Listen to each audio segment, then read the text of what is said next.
étudiants juifs de Belgique, l'UEJB, dont tu es le président. Alors voilà, moi je voulais d'abord te dire qu'on s'est surtout rencontrés autour d'un atelier Hummus dans la synagogue de ton grand-père, dans le cadre de Jeunes en dialogue, où des jeunes chrétiens, musulmans et toi, dans une cuisine cachère, on fait une variété de hummus dans une ambiance très très chaleureuse et j'en ai un très bon souvenir. Alors nous sommes ici notamment pour parler d'une initiative de l'Union des étudiants juifs de Belgique au sujet d'un incident qui s'est passé dans un train. Tu peux un peu nous en dire quelque chose? En fait, au tout début du mois de décembre, 4 jeunes, a priori de ce qu'on en sait, ont pris le contrôle de l'interphone d'un train qui reliait Anvers et Malines pour diffuser un message antisémite. Ils demandaient textuellement au cancer de juifs de sortir du train. Et ce qui était très surprenant, c'est que l'incident a fait très peu de bruit. On en a très peu parlé. Malheureusement, on n'a pas réussi à retrouver les quatre individus. Et quand on a vu ça avec l'UEJB, on s'est dit il faut faire quelque chose, il faut marquer le coup parce que c'est pas normal que ce genre d'incident reste sans réaction plus large que juste un ou deux articles de presse. Et donc on a réfléchi à ce qu'on pouvait faire. Et très rapidement, ce qui nous est venu à l'esprit, c'est de se dire ok, on va sortir sur le terrain, on va aller dans ces trains et on va diffuser nous un message qui souhaite la bienvenue, pas seulement aux juifs, mais à toute une série d'autres minorités qui vivent ici en Belgique. Et on va leur souhaiter la bienvenue au sein des trains de la SNCB. Et donc c'est ce qu'on a fait. Notre idée de base, je ne vais pas cacher, c'était juste d'y aller avec des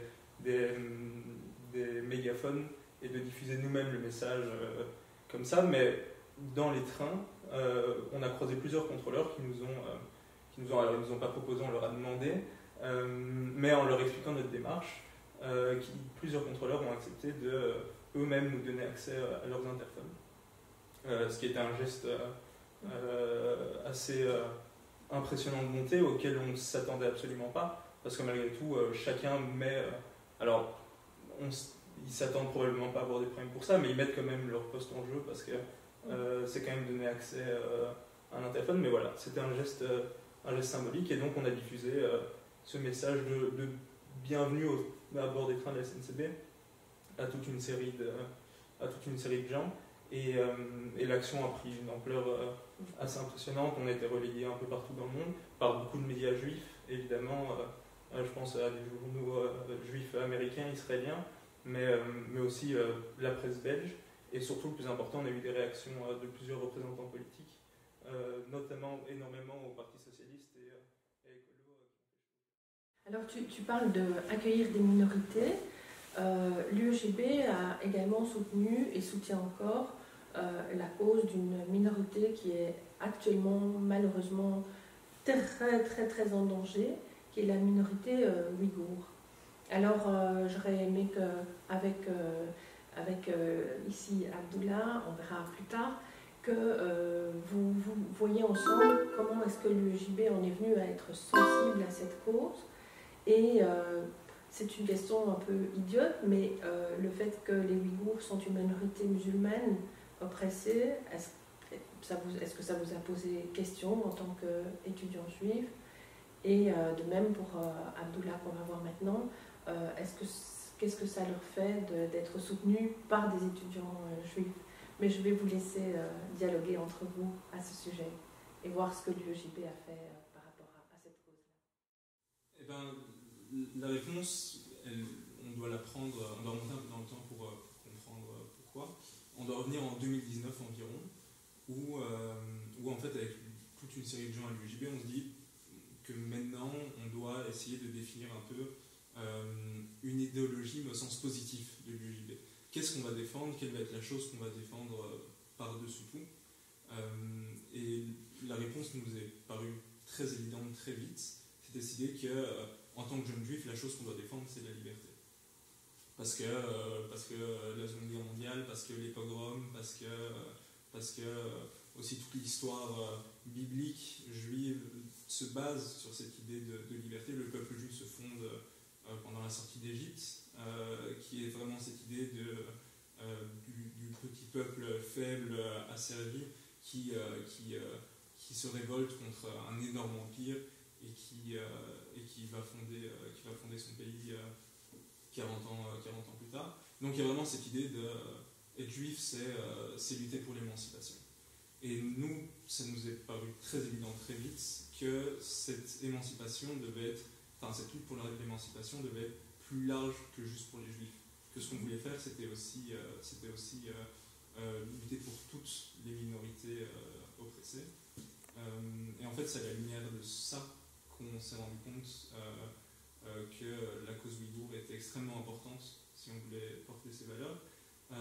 Et tout ça s'est fait un peu parallèlement, dans le sens où début 2020, c'est un peu la période où on a commencé à parler de plus en plus de la cause ouïghour, même si au tout début, quand on en parlait dans les événements en public, la plupart des gens nous demandaient c'est quoi ça. Très peu connu, hein. Et l'enjeu au tout début, ça a été vraiment de faire connaître la cause. Et donc on a ajouté notre petite pierre à l'édifice.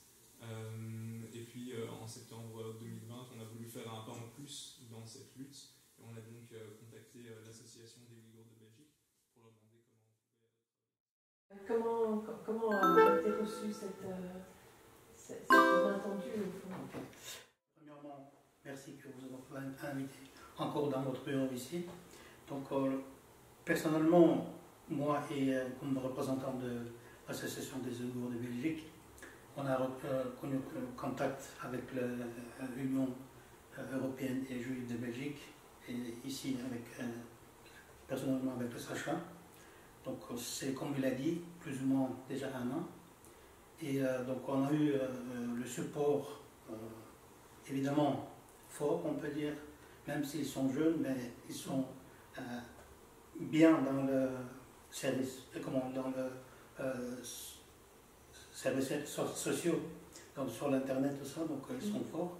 Les réseaux sociaux. Les réseaux sociaux, désolé. Voilà. Et à part ça aussi, au travers du monde, comme le peuple ouïghour, on voit le soutien du peuple juif. Parce que à partir d'Amérique jusqu'ici, c'est partout on voit le support des juifs pour la cause ouïghour.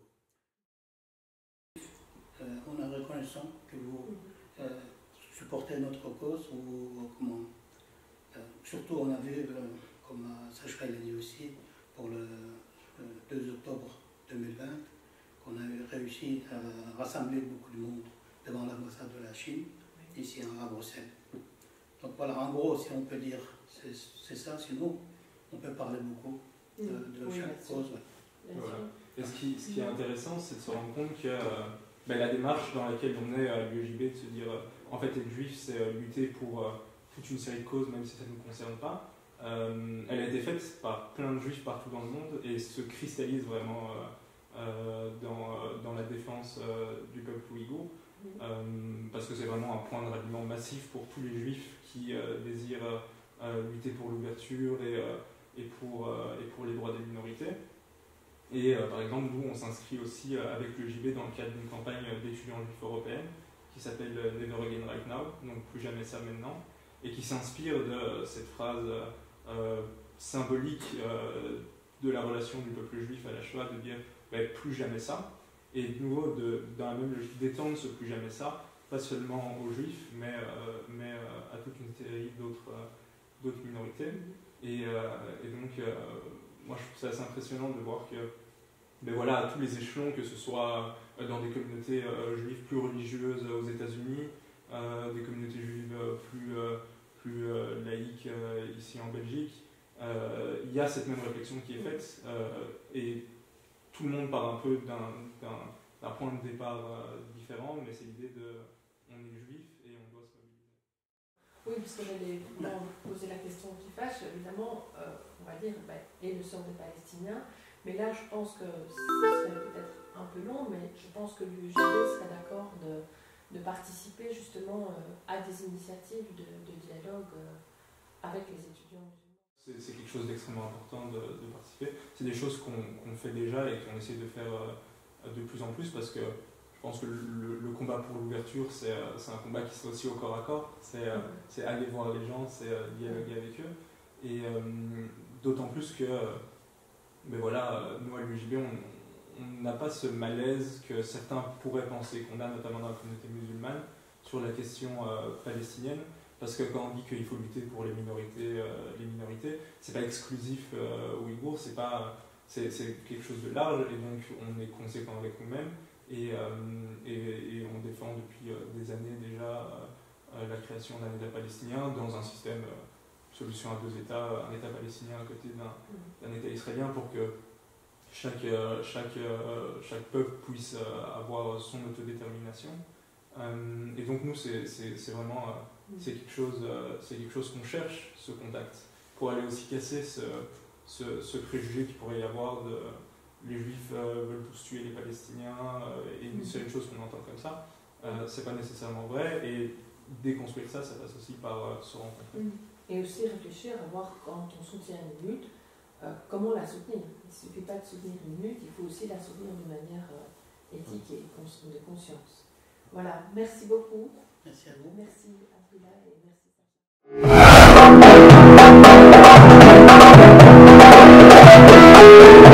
Sacha.